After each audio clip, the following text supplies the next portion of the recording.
So losing my dad was definitely, one tough loss.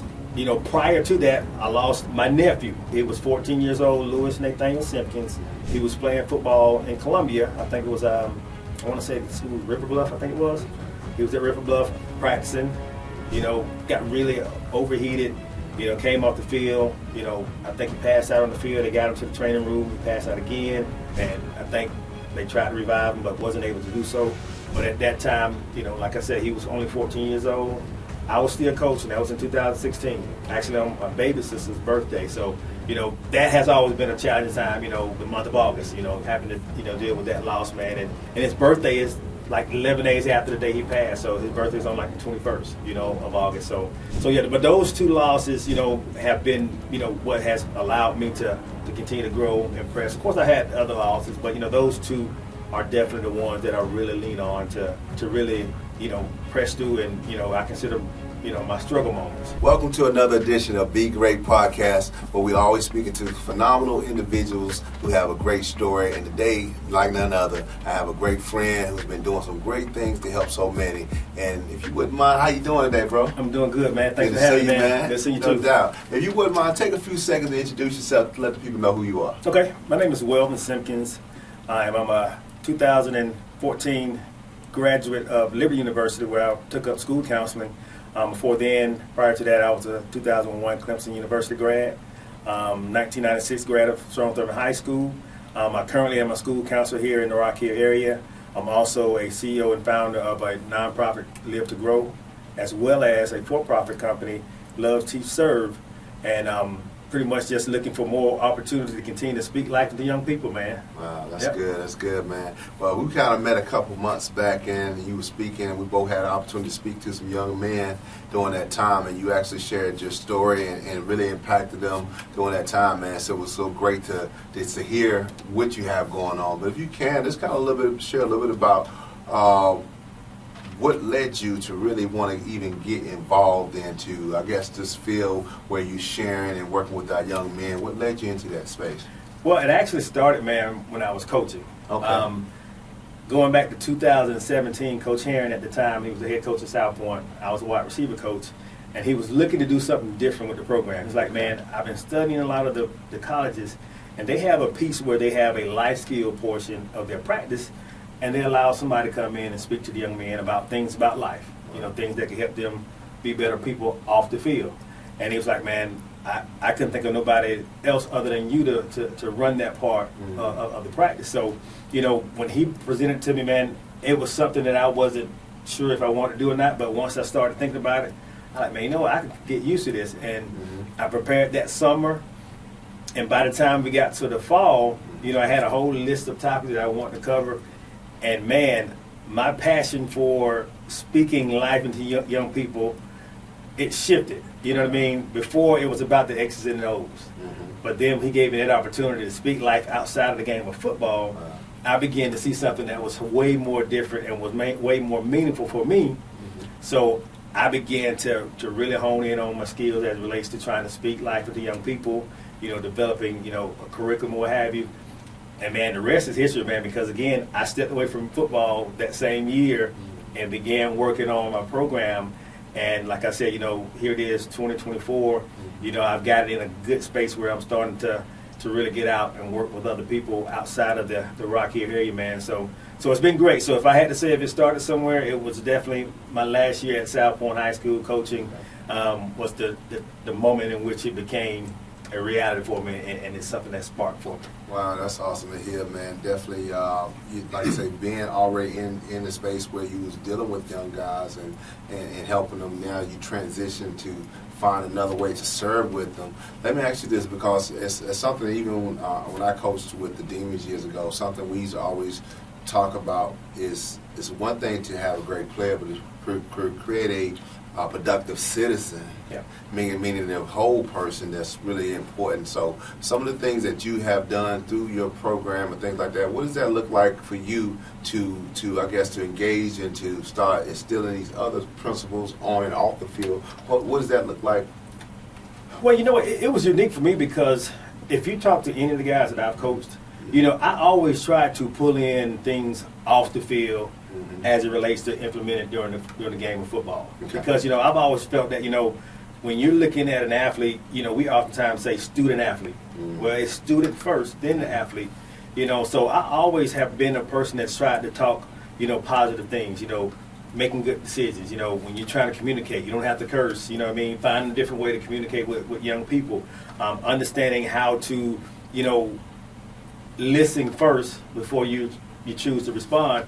So just challenging them to be, more able to communicate outside of just hanging with their homies. As we say, knowing how to code switch. So I've always talked to them about things along those lines, and, even my two boys will tell you, they'll tell you that, I always tell them, man, I don't care how much money you make. I don't care how many people you come in contact with, but you got to be a good person. You got to be a good-hearted person. And at the end of the day, if you're not a good-hearted person, then none of the other stuff matters. It doesn't matter. So again, I've always tried to teach the young men about, things that could help them be better, productive citizens outside the game of football. Because let's be real, only a few are going to get the chance to play on a Sunday. And I think the mass majority of them need to understand how to be able to navigate when that time comes for them to walk away from the game of football. So it's always been a big part of who I was as a coach. Okay. Yeah. I know I jumped right into what you do as far as serving the others, but I never really touched on your story yourself. So it's kind of like backstory, give a backstory a little bit about yourself. You say you're not originally from Rock Hill. You're from where again? I'm originally from Edgefield, South Carolina. Edgefield, South Carolina. That's down near Augusta, Georgia. We're like 25 minutes out of Augusta, but we're in South Carolina. Graduated from Strong Thurman High School. I'm the son of the late Deacon Willie L. Simpkins. My mom, she's a minister. She's still with us. And I have 3 sisters and 1 brother. So I came from a big family. I myself don't have a big family. I'm married with 2 boys. Okay. I'm married to Keisha Bibbs Simpkins, and I got 2 boys, Braylon and Braxton, 10-year-old and 7-year-old. That, man, they keep me busy. Oh yeah, I imagine so. yeah. So again, man, I played a little ball back in the day when I was at Strong Thurman. Had a chance to play 1 year as a walk-on receiver at Clemson. Then I played a few years as semi-pro, man. So once I got out of college and started working, I began to get involved with coaching. And like I said, I ended up coaching 12 years of coaching. I had 3 years at Independence in Charlotte, where I was fortunate enough to be part of 3 state championships from 04 to 06. All right. And then I came to South Point in 09 and was there from 09 to 17 and was fortunate enough to get 5 with South Point. So a total of 8 state championship teams that I've been a part of, great staffs, learned a lot of football about, North Carolina versus South Carolina.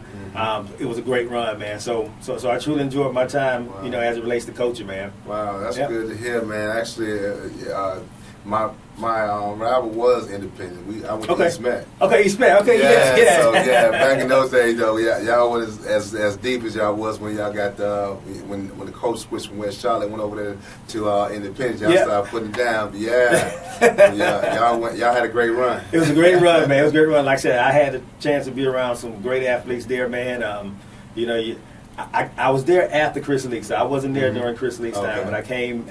Joe Cox was the quarterback. Then it went to DJ McFadden, Hakeem Nicks. So those were some heavy hitters that came through. Brandon Autry, he's one of the DBs that I coached at that time, man. But some great players that came through, man. I learned a lot of football at that time. Then, like I said, was fortunate enough to get on at South Point. And, of course, I know Devontae Holland graduated from South Point, but I coached him at Independence when he was a freshman and sophomore. Wow. So I knew him from there. Yeah, man, some great times like that coaching, man.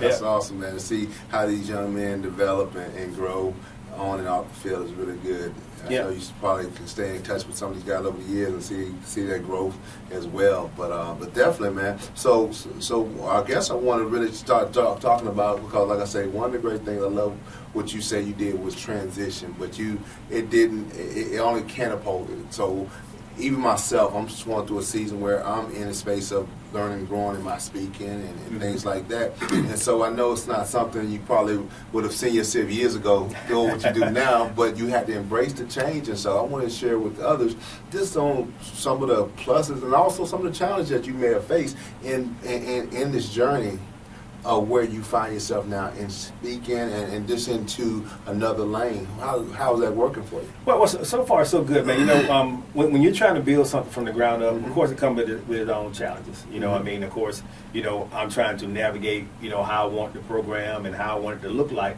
And man, since 2017, I can honestly say, man, the program and the vision that I had then is totally different than where it is now. So it'll change throughout. I think you have to go with the flow, understanding, you know, when you start out, you just kind of trying to find your niche. You know, so you know, I'm pretty comfortable with where it's at now.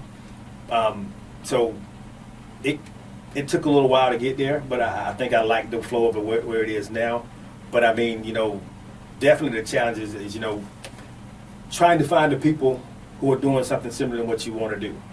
You know, because oftentimes, you know, you go and try to seek advice from, you know, some of your friends or some of your family members, and if they don't really know that space, you know, they can't really give you a whole lot of insight, you know. So, you know, trying to link up with people such as yourself, you know, some people I've found along the way that are doing something similar to what I want to do, you know, that has been a challenge, you know, and quite naturally, you know, trying to get my name out there. You know, quite naturally, I've been fortunate enough to, you know, to speak at some different places.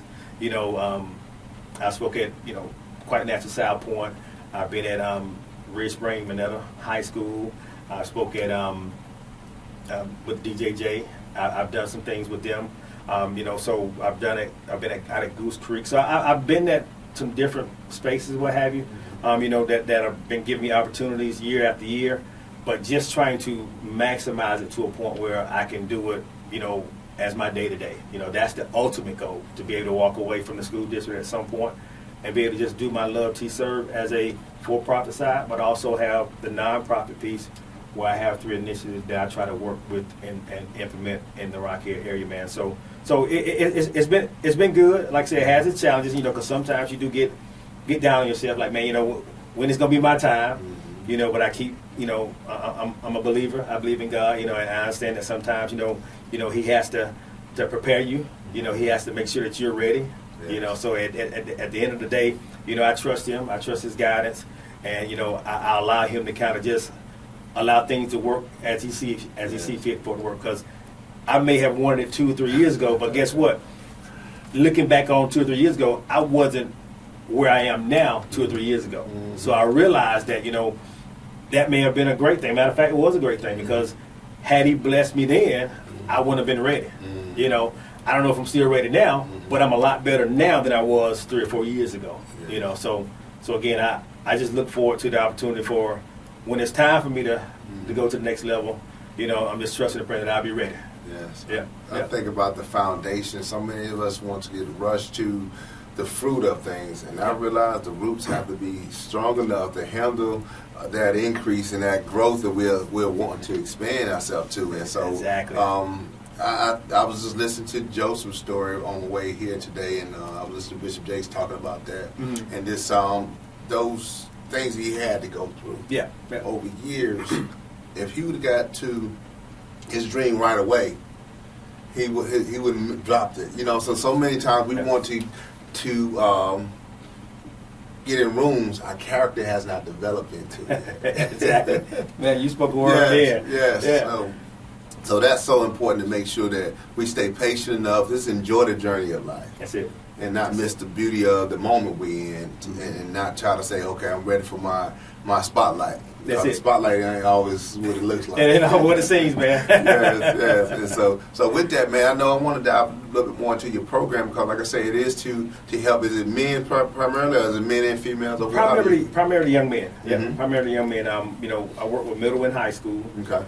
You know, I have a 3-part program where it's a love phase, a teach phase, and a serve phase. I actually brought, you know, one of my skill refresher booklets with me. Okay. You know, and I oftentimes, you know, once the kid complete the program, they'll get that as a takeaway, along with a swag bag and a T-shirt and some cool things that they can take away. But you know, some of the topics that we cover is, you know, maximizing your life. You know, understanding how to create a vision boards. You know, understand what it means to be able to speak in a public setting. You know, we also get into some other deep conversations where we talk about social pressures. You know, I mean, like, you know, with the way the world is now, you know, it's a lot of things that are going on way more kids are struggling from a mental aspect. Teaching them how to be able to navigate those moments. How to be able to communicate when they're in a position where they need someone to talk to. So just challenging them along those lines. Teaching them how to dress.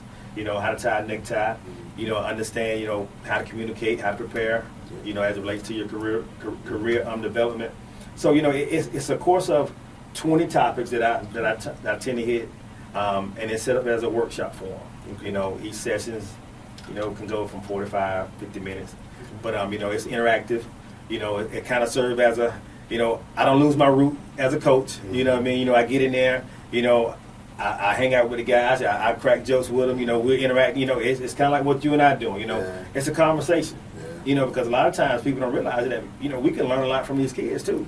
These kids have a voice. They have a way of communicating. But oftentimes I try to paint the picture of me being transparent. Because I think kids need to understand that we as adults, man, we ain't always done it right. We make mistakes. We're still learning. Day to day. And I think what I've been able to see is young men they receive it better when you can be vulnerable around them and let them know that, man, I made some of the same mistakes, but here's how you get out of that rut, or here's what you need to do to go forward, to where you can maximize beyond where you was at, man. So, like I said, it's been kind of cool, man. Like I said, I like the interaction. I mean, these players, and young men, they keep me young. I like to think that I'm being kept young, but I try to hang around younger people to help navigate that and be more understanding of what they're going through currently within these days and times. So it's been cool. Awesome.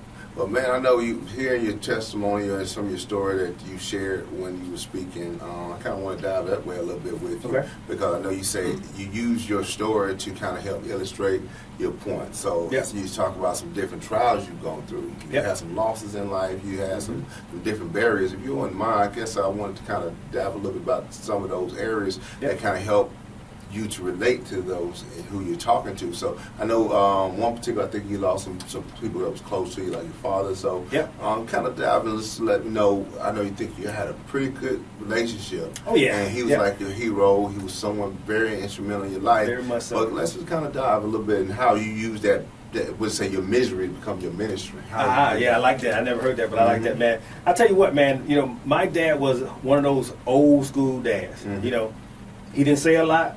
But I mean, his presence was felt, when he did decide to speak. When he wanted to have something to say, everybody listened. I mean, my dad, was fortunate enough. I had my dad in my life, my whole life. Him and my mom, up until that time, had been married almost 50-some plus years before he passed. But man, the unique part about that whole situation, man, when I walked away from the game of football, my dad knew I was working on something. And I had been working on it, and it was December of 2020 when I began to really launch it and put it in the atmosphere of what I had been working on, and that was during the height of COVID. So he knew I was working on something, but he never got a chance to witness it because we lost him on January the 3rd. I was at work. I was working at FedEx, trying to make me a little side money. Got a call from my sister saying, my dad, mom was trying to get him to the hospital. He passed out in the driveway. I think he want to get home, so we can see what's going on. So I'm going home, man, all the while praying, asking God, hey, lay his hand on my dad, let him be okay. But at the same time, I was telling God, you know what? If that's not your will for the situation, allow me to be able to trust your will and be able to help us to be able to get through this. So I knew what I wanted, but I also knew that, ultimately I had to be able to trust God's will. So got there, a couple hours of a ride. So when I got there, found out he did pass away to a massive heart attack. So he passed away that January the 3rd. Ironically, like I said, I posted everything that I was doing on December 30th. My dad passed away on January the 3rd, about midday. I want to say 6 o'clock. Well, later that night, one of my classmates, high school classmates, Jennifer Erlong Sanders, had reached out to me on Messenger, and she didn't even know at the time that my dad had passed, but she was linking me with her pastor, Pastor Matt Shell, who's a pastor up in Seneca, played ball at Clemson, and he was looking for a youth speaker for a youth night. Okay. So the very moment when he left us, I got my very first opportunity in that same day to speak, and we buried him on that 13th, and I had to speak 3 days later on the 16th. Wow. So that was a very tough time for me as it relates to trying to mourn the loss of my dad, but also walk in my vision that I had been praying to God about. But, you know, he showed me in so many different ways that, you know, I'm going to allow this situation to be able to take you to that next level, and it's going to be part of your story. You know, and you can use it as part of your story. So losing my dad was definitely, you know, one tough loss. You know, prior to that, I lost my nephew. He was 14 years old, Louis Nathaniel Simpkins. He was playing football in Columbia. I think it was, I want to say the school was River Bluff, I think it was. He was at River Bluff practicing, you know, got really overheated, you know, came off the field, you know. I think he passed out on the field. They got him to the training room. He passed out again, and I think they tried to revive him, but wasn't able to do so. But at that time, you know, like I said, he was only 14 years old. I was still coaching. That was in 2016, August 10th, 2016. Actually on my baby sister's birthday. So, you know, that has always been a challenging time. You know, the month of August. You know, having to deal with that loss, man. And his birthday is like 11 days after the day he passed, so his birthday is on like the 21st, you know, of August. So yeah, but those two losses, you know, have been, you know, what has allowed me to continue to grow and press. Of course, I had other losses, but you know, those two are definitely the ones that I really lean on to really, you know, press through, and you know, I consider, you know, my struggle moments. You know, I heard a guy, I'm not sure if you guys are familiar with Chris Singleton. His story is he talks about, you know, struggle moments, understanding, you know, how to maximize, you know, when you have those struggle moments, because those struggle moments are what's going to keep you. They're the ones going to keep pressing you. You know, so you know, those will be my two struggle moments that I lean on to keep going. You know, well, like I say, it's so many times, like I say, once we have healed from that situation, us using that to show the realness and allow, you know, hey, we all got challenges. We all go through different struggles. Mine may not be yours, but exactly, it is real. And how do you not only deal with it, how do you use that moment to help push you to become better? Exactly. And so if you can, I kind of want to just highlight, ask you to kind of share what, like you should share with me about your dad, by him seeing early on, knowing you great as transition, and you allow yourself to, because some people will say, man, I can't go forward in this right now, I need time to get myself together, but you allow that to let me push myself to do what I know he want me to do, and that's to stand up and share to these young men and to continue moving in this direction. So even now, what's some of the successes that you have seen come from the program that you have now shared with the other groups, and you've now seen the fruits of it? How did that come along? Well, I mean, you know what? One of the biggest successes I've seen is the opportunity I had to minister at DJJ. Okay. Now, quite naturally, you know, due to, you know, confidential records, I can't mention the guy's name, you know, but I mean, you know, it was one of those things that after our sessions, he came to me and said, man, you know what? I've never had a guy to come in and pour into us the way you did that looks like us. It's quite natural, you know. It's a lot of those young men in there that look like you and I, you know, just being real. And you know, he said that, and he had tears in his eyes. And you know, at that moment, you know, it was an aha moment for me, because like, man, you know what? That lets me know that, you know, again, if I don't reach but one, then my job is done. You know, so that was one of my feel-good stories, quite naturally. You know, if I had to give another one, would be definitely the excitement that my two boys have to see Daddy on TV, whether I'm doing an interview, whether I'm speaking, you know, whether I'm on YouTube. You know, they're 10, they're 7. You know, so right now they're living their lives through YouTube. You know, so in their eyes, you know, their dad is a celebrity. Lord knows I'm not, but you know, just to see that they're, you know, very in tune with what I'm doing. You know, they know that I'm trying to, you know, make a difference in young men's lives. Quite naturally, I do it daily with them. You know, so those are, you know, two things that really stick out to me as far as, you know, okay, man, you know what, you're walking in your purpose.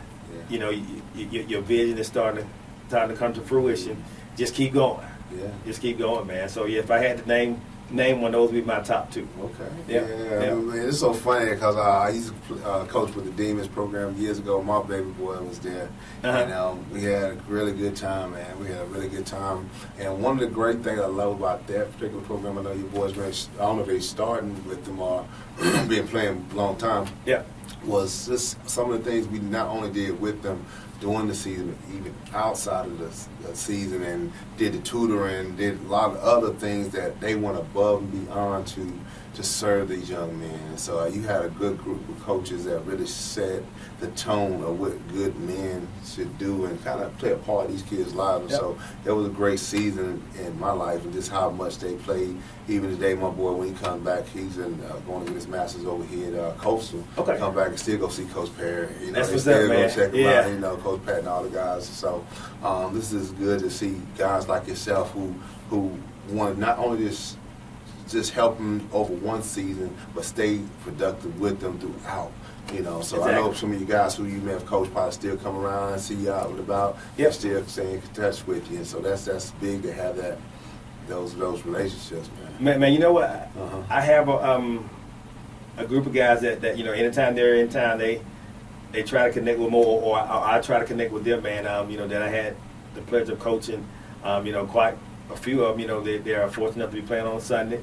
You know, quite naturally, Darion Kendrick, you know, him and I, you know, partnered together on two events, you know, this past year, you know, his leadership camp.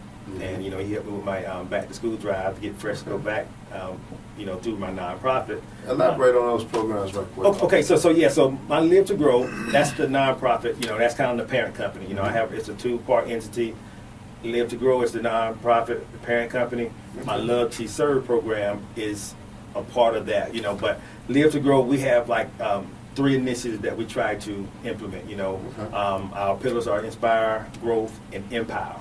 Okay. And, you know, what we're doing is, you know, we try to do 3 different initiatives, and Darion, he partnered with me on a youth leadership camp.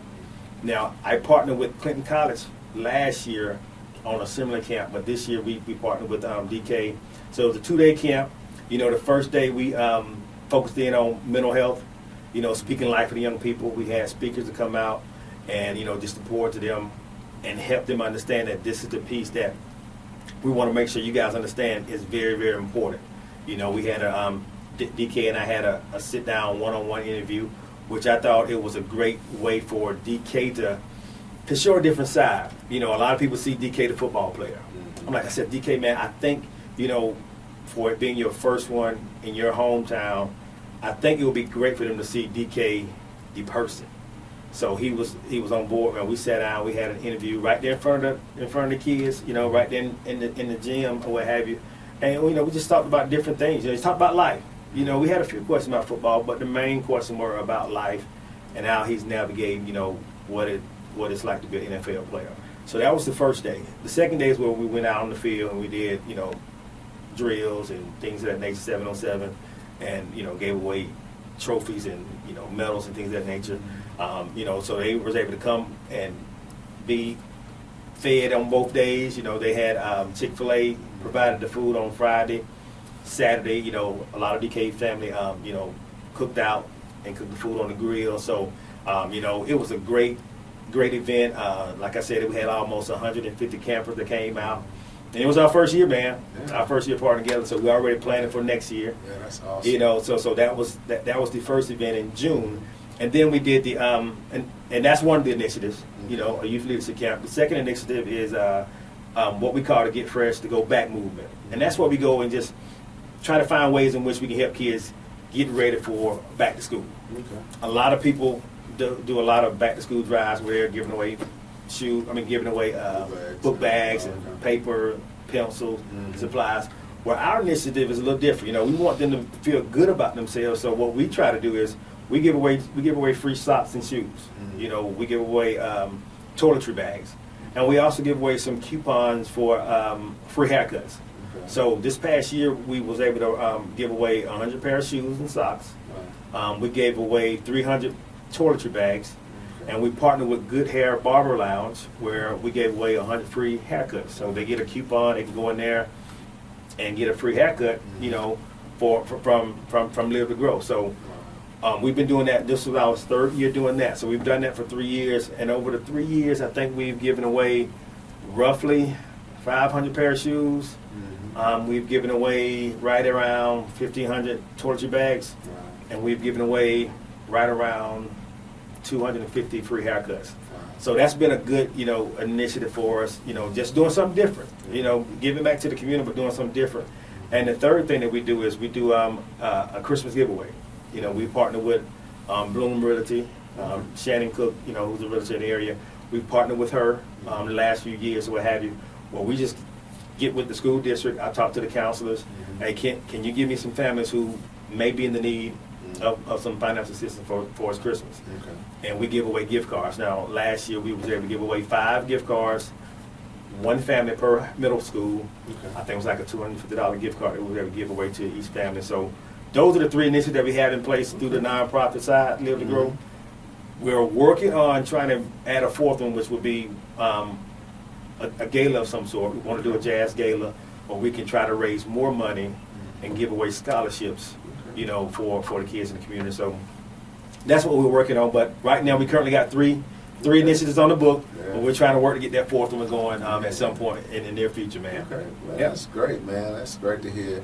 I was going to back up to I know DK. He played with my son. They played through the trail together. Okay, yeah. And they played during that time, and just to see him continue going is you know. And I wanted to talk about this area because I had a chance to talk a few weeks ago to Rod Byers.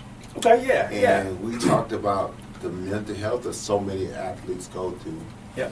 Even so, we said some of the ones who have actually who play on Sundays are some of the ones who deal with most depression and deal with a lot of life because I guess so much is weighed on them. So a lot of times we don't think about the more, like I said, I know Biggie said the more money, more problems. yeah. But it is true. A lot of times you guys, everybody, you don't know who to trust. People are there for you. They in your ear, but they a lot of times because of what you have. And so I know some of these students and some of the athletes, especially you've been a counselor, like I don't want to dive down this path with you. This just some of the struggles that some of these young guys go through. So I know we may not talk about specifics, but let's just, I guess, take that conversation in that direction because the mental health is real. And sometimes, like the guy who played with the Patriots and had that situation where he wasn't getting his medicine, he was dealing with some mental health. And it wasn't getting addressed. And so sometimes we make tough decisions. People make bad decisions because their situation has not been dealt with. But how do you, I guess, you know, you talk to some of your students who are going through whatever in life, whether it's at home, personal, or even someone who's made it up, like someone who made it into the league that deal with certain things. How do you go about, I guess, assisting or kind of giving some sound counsel, especially knowing that you are certified in this lane to help individuals who deal with mental health? I guess you can talk about it from either standpoint of either addressing it or either from the fact of how do you help counsel. Okay. Well, first off, I want to give a shout out to Rod Byers, man. You know, as I told you, I've done 2 leadership camps. He's been a speaker at both my leadership camps. Okay. I truly believe in that young man. I mean, he has a beautiful story. He's walking in his gift. He's walking in his purpose. So I'm hopeful that, you know, we can continue to link together and do some things. But definitely, like I said, you know, I believe in what he's doing because he's being vulnerable. He's showing the world his heart. Which a lot of men, especially men of his size, you know, they're not willing to do that. You know what I mean? So I commend him for what he's doing because, again, he's making, you know, tremendous strides. He's connecting with a lot of people. And I just want to give Rod Byers a quick shout out, man. I appreciate you for all you do, man. But, you know, the mental health aspect of it is very tricky because, you know, it goes back to each person is different. You know, we try to figure out, you know, what is needed most from that particular situation. You know, oftentimes, you know, when I work with kids or athletes that, you know, maybe going through some level of struggle, you know, the main thing I want to make sure they understand that, you know, I want to be more so able to hear what they're saying as opposed to trying to pass judgment. I think a lot of times society wants to place blame on why the situation is the way it is. Well, I mean, I think that's besides the point. You know, at this current point, we need to make sure that person hears us, you know, and we need to make sure we hear them, because, you know, we don't want to get off into that name blame, because, you know, that benefits no one. You know, and then once we get comfortable enough where he knows that, okay, I'm here for him, then I try to make sure, you know, he understands that, man, you know, this is not going to be a quick fix. You know, we got to take one day at a time, you know, to make sure that we are figuring out who it is that we need to sort out, you know, because, you know, again, my lane as a counselor, you know, we don't oftentimes deal with, you know, really depressed kids. You know, sometimes we do, you know, and quite naturally, you know, when it gets too far beyond what we can handle, then of course we will refer out. You know, but the main thing is, you know, I try to make sure they understand that, you know, I as a person, we believe in you, you know, regardless of what you're dealing with. You know, we've all have come short. We've all have gotten things that we've had to try to overcome. And I think, you know, that goes back to what I said before, you know, being transparent, you know. And, you know, my boys will tell you this, it don't take nothing for me to be emotional around my boys. You know, it took me a while to get there, but I think it's important for them to understand that, you know, when you're going through something, it is okay not to be okay. And when it's that point, then, you know, being vulnerable, it may be what's needed at that time. You know, because a lot of times, you know, oftentimes when people cry, you know, once those tears finish, a lot of times, you know, we feel better. You know, the pressure and everything has been released off our hearts. It's been released, you know, out of us. So a lot of times, you know, we feel a lot better, and we're able to go forward because of that. You know, so, you know, encouraging them to make sure they understand that, you know, it's okay to be vulnerable. Being vulnerable around the right people. You got to make sure you got your circle is intact. But I mean, you know, just making sure they understand that, you know, what they're going through is something that we all kind of encounter at some point. As the old folks say, I mean, if you live long enough, we all going to encounter some level of adversity. Yeah. You know, so just understanding, you know, who that person is, and you know, at the end of the day, again, I'm a believer in Christ. You know, I know that's a touchy conversation, you know, when it comes down into the school realm or what have you. You know, but you know, that's my belief system.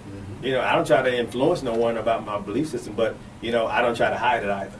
You know, so you know, I lean strongly on my faith as it relates to, you know, being able to navigate when those conversations comes up. Because as I said earlier, every situation is different. So there's not one particular way that you can handle, you know, depression or handle setbacks. You know, it all goes back to that person you're dealing with, but just trying to figure out and navigate, what do I need to do or what do I need to say. Sometimes you may not even have to say anything. You know, they just want to get it out and they want somebody to listen to them without passing judgment. So, you know, just trying to hear from God when I'm talking to those kids is what I've been able to utilize and to be able to maximize most in getting the necessary growth for those young people. Man, that's awesome, man. Like I said, I can only imagine. I do want to try to touch base because you say you do counseling in this within the school system. Yeah. So that middle school, high school, all ages. It's actually elementary school. K through 5. You know, it's a T3 elementary center. Okay. Like I said, I've been a school counselor there for right around 10 years. I've been with the program closer to 11, 12 years. But, you know, we work with K through 5 kids from all 14 elementary schools in Rock Hill schools. You know, they get sent to our program. Usually have them anywhere between 8 to 12 weeks. We try to work with them, give them different, you know, suggestions on what they need to do as it relates to, you know, being a better student. We make recommendations for the school that they're being served by. And, you know, there's a parent piece. You know, we work with the parents and try to make sure that, you know, that child knows that we're on the same page with the parent. Try to get the parents to buy into, you know, creating a behavior plan for the kids at home and connecting them back to their home school. Man, that's so big. We'll go and close out on this because that is sometimes, and I found, it's the most difficult to have that parent engagement in that child's education. Hands down. And so you see that in so many homes. I can even say for myself, my mother really did all she could with at a certain point, it was a miss there that you know, my mom was sure if I got in trouble, but you know, and then my dad wasn't really in the picture at that time to really take an influence. But my mom was already juggling the matters of the home, and so not being there doing the academic side, it leaves a void. So to bring that parent into that mix, because sometimes parents say, well, I don't know that type of man or whatever, so they kind of shy away. But in finding ways to still play your part in that education, that is so important. And that's good to hear that you guys are helping parents to find how they fit. Exactly. But because at the end of the day, a kid can't be successful if the parents are not on board. You know, it's extremely hard, you know, because when I first got into education in 08, you know, I was somewhat frustrated because, you know, I found myself trying to help teach, but also try to help raise. And I'm like, man, you know what? We got to get some help, man. You know, parents, we can't do both. We can't teach and raise them. You know what I mean? So that parent piece is so very important, man, because if we get buy-in from parents, those kids, you know, tend to make more strides, better strides, quicker strides without those parent involvement. Because at the end of the day, man, what I've come to realize is, man, the kid ultimately they want to please. Kids want structure. They may not know how to say that. They may not, you know, actually be able to voice that. But ultimately, every kid wants structure. They want that structure. And every kid wants to please their adults that are around them. So, you know, if we can get those parents on board, a lot of times we can make the necessary strides that we need to make, man. So yeah, it is definitely a huge piece to the program. And, you know, we try to maximize all of it, you know, with the school and the parent, along with the child, being on the same page. I want you to definitely chime in on that one, because what I realized for myself, when I raised 3 boys, and even I was a young father. I had my son when I was 15. Okay. But by the time Hakeem was in kindergarten, and I may have been just right out of, you know, high school myself, but I still was showing up at school. I was still involved at a young age. That's it.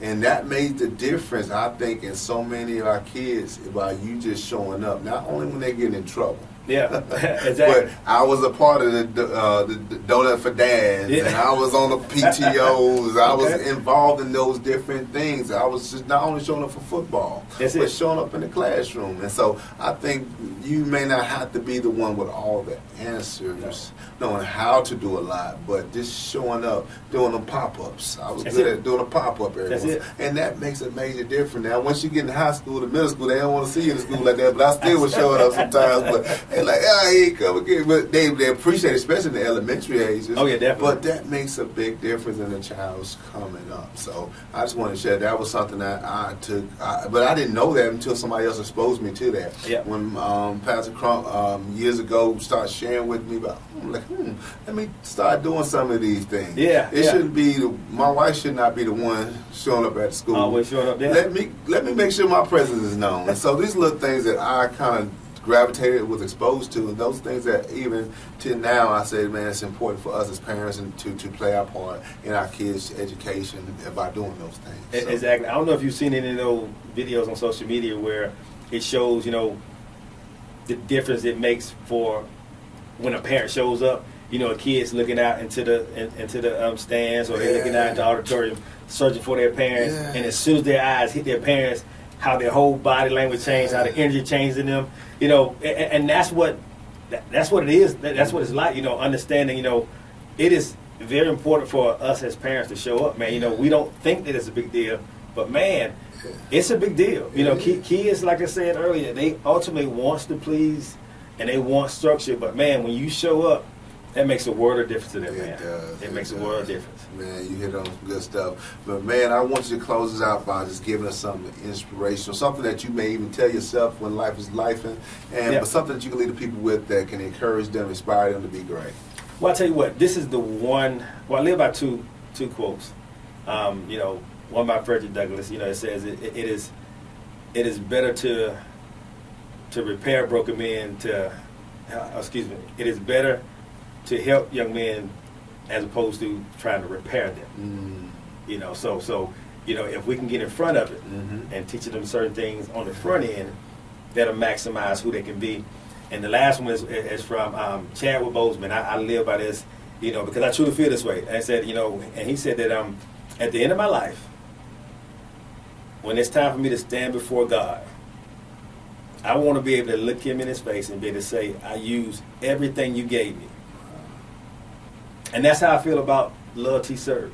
The name itself, I didn't tell you where the name came from, but the name itself, Love T Serve, it derived from what I saw, the three most important things that Jesus Christ did while he was on earth.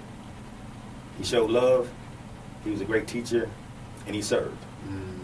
So Love T Serve and live to grow by doing that. Those are the things that I kind of strive to live by, man. So I encourage everyone, live to grow, and by doing so, Love T Serves along the way. Man, that's awesome, bro. That's awesome. So if anybody wanted to link up with you to find out more about what you got going on, how could they reach out to you? Okay, you can go to my website, livetogrow.org. That's LIVTOGRO.org. You can follow me on social media. I'm on Facebook, Welvin Simpkins, WELVINSIMPKINS. I'm on LinkedIn, same information, as well as you can send me an email. Email is WLSimpkins, SIMPKINS @gmail.com, and we can link from there. Awesome, Yep. man. Well, we want to appreciate you and thank you for your man, time, thank you, man. Definitely great conversation, and we definitely will make sure we stay connected as time goes on. But until the next time we come up, y'all be great, have a phenomenal day, but also like, subscribe. In the meantime, be great.